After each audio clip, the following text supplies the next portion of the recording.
Hi, this is Jessie Sparks for CHE 361, the summer session YouTube video assignment number 5.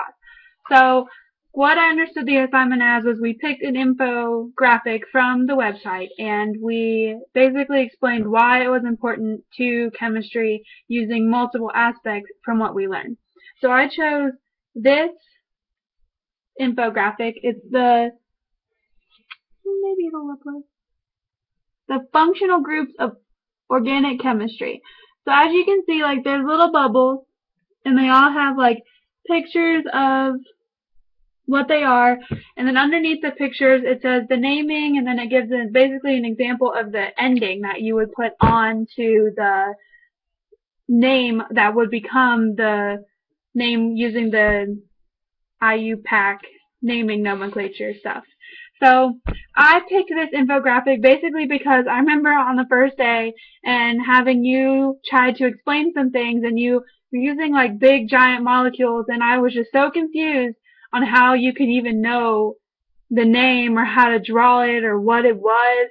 I was just very confused. So then I did a little studying with this and started basically to be able to see the things that you could see in the molecules. So it's very good on just getting you introduced into what organic chemistry is and why molecules look the way they do and what will come of them when they look the way they do. So that's one way that I thought this infographic would basically explain organic chemistry. Another is with the IR and mass spec graphs, because they're very confusing to read at first, but then once you kind of know the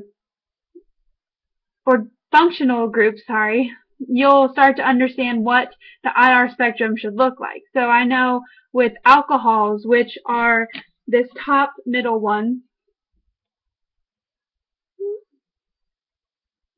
maybe, so you can kind of see it right there. So it's an OH attached to a compound, and with the IR spectrums of these, they'll have big, broad peaks. So you'll know that if you see a peak that looks like that, most likely this compound is an alcohol, and then you'll just have to figure out kind of what else. But then we all know that IR is kind of hard to do that with. So at least you get a ballpark guess.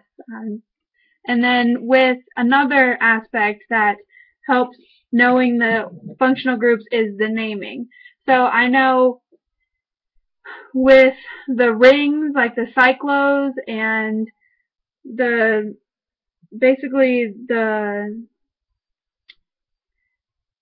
things that would become the benzene, so like the rings, you have to know those. And then you also would have to know that if it has a single bond, it's an alkane, while if it's a double bond, it's an alkene. So it's just different things like that that help with the naming of a molecule that would really help you if you knew the functional groups in the compound. So that's pretty much just why I thought this one encompassed everything from chemistry that I know of right now. So it was really great being in your class this summer, and I actually did learn a lot, and I look forward to taking Organic 2 in the fall, and I hope you have a good rest of your summer.